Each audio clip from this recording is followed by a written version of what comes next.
के बीच में शंकर और पार्वती के भ्रमण का समय रहता है। मेरे देवाधिदेव महादेव माता पार्वती के भ्रमण का समय, भगवान शंकर पार्वती घूमने को निकल गए।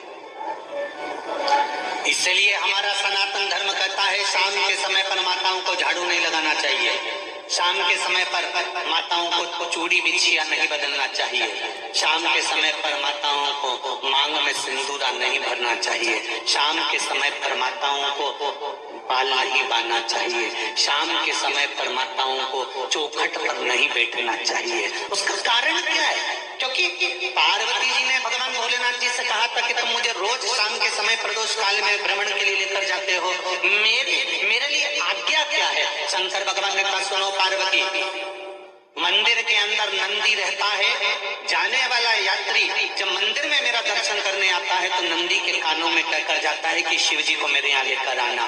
मैं नंदी के अनुसार उनके घर जाता हूँ, मेरा काम है उनका कल्याण करना और तेरा काम है उनके घर की नारी को अखंड सौभाग्यवती का वर प्रदान करना, ये तेरा।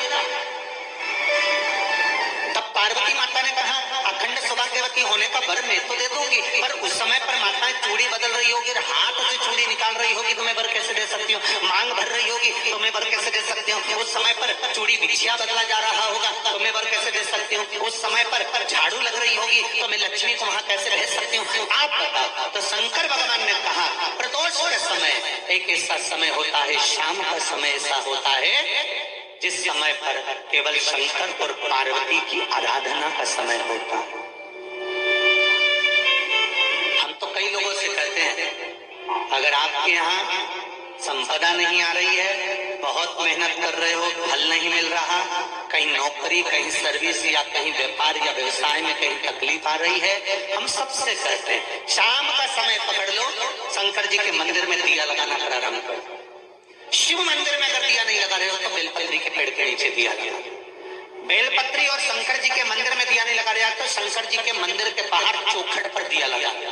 इतना भी नहीं कर सकते तो अपने घर के बाहर अपने द्वार पर दिया लगा दो, पर शंकर जी के नाम का श्री शिवाय नमस्तुभ्यं बोलकर शंकर भगवान को याद कर कर अपनी कामना कर कर बाबा का स्मरण कर कर पंचाक्षर मंत्र नमः शिवाय, षडाक्षर मंत्र ओम नमः शिवाय, द्वादशाक्षर मंत्र ओम नमो भगवते वासुदेवाय, जो मंत्र तुमको याद है उसका स्मरण कर कर लक्ष्मी हो चाहे नारायण हो चाहे राम हो चाहे कृष्ण हो, स्मरण कर कर शाम के समय बाहर दिया लगा दो, दरवाजे के पास लगा दो, उस सुनेगा जरूर, आएगा उसका वेलकम जरूर होगा और वो कुछ लेकर जरूर जाएगा।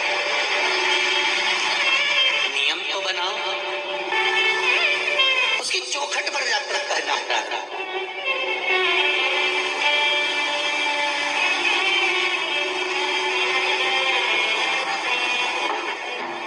बृहस्पति महाराज ने कहा कि शाम का समय जो प्रदोष का समय होता है उस समय पर इंद्रदेव तुम शंकर जी की आराधना करो। शिव आराधना से शंकर जी जो मार्ग प्रशस्त करेंगे, शिव आराधना से जो शंकर जी कहेंगे वो तुम करना, ठीक है?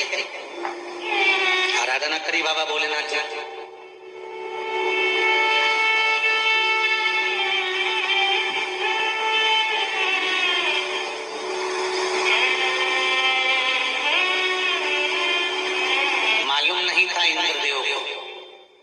बृहस्पति महाराज ने प्रदोष की महत्वता समझाई तो प्रदोष का समय जानकर शंकर जी पर 7 बेलपत्र प्रदोष के दिन इंद्र ने समर्पित कर दी बिना सोचे। कितने बेलपत्र? 7। प्रदोष का व्रत करो चाहे ना करो, मंदिर में चढ़ी हुई बेलपत्र को उठा लो,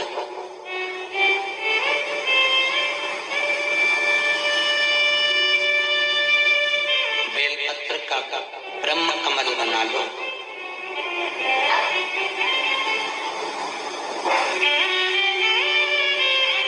ब्रह्म कमल का मतलब होता है डंडी बीच में रहे, आसपास पत्तियां रहे। 7 पत्ती का ब्रह्म कमल बनाकर, जैसे ये पत्तियां हैं एक जैसी रखी हुई हैं तो इसको फैलाइए, 7 पत्ती को आपस में फैलाकर पुरुष का व्रत करें ना करें, जरूरी नहीं है कि वृक्ष से ही पत्ती लेकर आओगे तो ही शंकर जी को चढ़ाओगे। शिव जी पे से चढ़ी हुई उठाकर धोकर ब्रह्म कमल बनाकर बाबा से विनय कर कर, हे प्रभु आज मैं इस काम के लिए जा रहा हूँ, बाबा मेरा यह कार्य है, बोल कर श्री शिवाय नमस्तुभ्यम बोल कर शिवलिंग पर समर्पित कर दो। दिन भर के प्रदोष व्रत का फल बाबा एक बेलपत्री समर्पित करने पर ही प्रदान कर देता है। शिव प्रदोष व्रत कर रहे हो उससे बढ़कर कोई